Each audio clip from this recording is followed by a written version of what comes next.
Welcome back to Signs and Wonders, everyone. I hope you're all enjoying the videos. I thank you all for watching and liking. Some strange things definitely seem to be happening around this world, guys. As tensions grow more than ever, we got some real apocalyptic events to talk about in this video, so make sure you stick around till the end. Before we start, if you could please take 1 second to hit that like button and help me fight the dreaded YouTube algorithm. Spain is now Europe's most despicable nation. Madrid's anti-Israel stance is shameful, rewarding Hamas and tying the hands of the Jewish state. And Britain under the Labour Party would follow suit. Spain's hard left pile-on against Israel is a foretaste of dangerous things to come under a Labour government in Britain. Madrid is the latest capital to join South Africa's obscene accusation of genocide at the International Court of Justice. This twisted charge comes straight out of the Soviet playbook, which denounced the Jewish state for the same alleged crime in the 1970s. It is intended to taunt and vilify a country that was built to a large extent by survivors of an actual genocide and is today fighting against a terrorist army whose very charter calls for the genocide of the Jews and the destruction of Israel. Indeed, Hamas demands the full and complete liberation of Palestine from the river to the sea, meaning the replacement of the State of Israel by an Islamic state.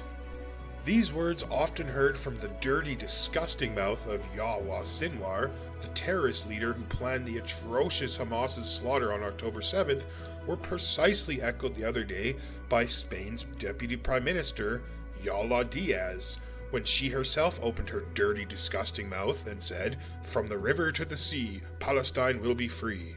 It's just a sign of the depths to which the Sanchez government has descended that one of his ministers should be repeating such a disgusting slogan. Here in Britain, we can expect similar levels of depravity if the Labour Party wins the election in July. Yes, the woke leftist party's manifesto is set to include recognizing a Palestinian state in the wake of Spain's decision to do so along with other European governments. Senate blocks Trojan horse bill targeting rights of parents, Christians, and the unborn. The U.S. Senate voted June 5th to block the so-called Right to Contraception Act, which supporters said would protect women's access to contraception. As if there's already a problem with women getting contraception, like, hello. But conservatives say the bill would actually go much further and is part of a continuing campaign that Senator Katie Britt, a Republican from Alabama, called a summer of scare tactics being pushed by Democrats. This picture right here, guys, is the end result of the disease that is leftism. Look at these poor, brainwashed kids. They don't even have a chance anymore in this day and age. It's pretty much you send your kid to a public school in 2024, they're already done in life. They have no chance. They're going to turn out like this. Conservative leaders pointed out that the bill's vague wording could clear the way for minors to undergo transgender surgeries, as well as receive puberty blockers and procure abortions. How lovely. The bill's text reads in part that it is designed to protect an individual's ability to make decisions about their body, medical care, family, and life's course. It also includes a loose definition of contraception, stating that it is any drug, device, or biological product intended for use in the prevention of pregnancy, whether specifically intended to prevent pregnancy or for other health need. Like, what is that? If I have never heard some lefty loophole wording, this is it. So in this case, the so-called Right to Contraception Act is actually a Trojan horse for a very sinister aim: to establish in federal law a right for minors to undergo sterilizing sex-changing procedures, said American Principles Project President Terry Schilling.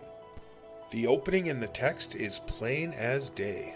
And all it's going to take is one far-left judge like this nutbag here to interpret it this way, for every single state-level protection for gender-confused kids to be completely wiped out. A sharp 4.5 magnitude earthquake near the Geysers rattles North Bay. A 4.5 magnitude earthquake struck northeast Sonoma County on Saturday afternoon, according to the U.S. Geological Survey. The quake was recorded at 12:34 p.m. near where the borders of Sonoma, Mendocino, and Lake counties converge. The tremor's epicenter was about 14 miles north of Healdsburg with a depth of about 3 kilometers or 1.86 miles. Fortunately, no injuries, power, or gas outages have yet been claimed. Signs of the heavens, a new blaze star to ignite in the night sky any day now and will be ultra bright. The blaze star is a recurrent nova set to go off in the constellation Corona Borealis, marking its first eruption since 1946. Corona Borealis is located 3,000 light-years from Earth and is home to a white dwarf star, T Coronae Borealis. A nova is a star which shows a sudden large increase in brightness before subsiding. They are old stars which undergo a dramatic outburst, increasing in brightness by a factor of many thousands and returning to their original state over a period of several months. NASA said that the blaze star is expected to brighten significantly between now and September 2024. The easiest way of finding Corona Borealis is to find the stars of the Big Dipper high in the northern sky, trace the Big Dipper's handle of the stars in a curve to Arcturus, a bright reddish star above the eastern horizon.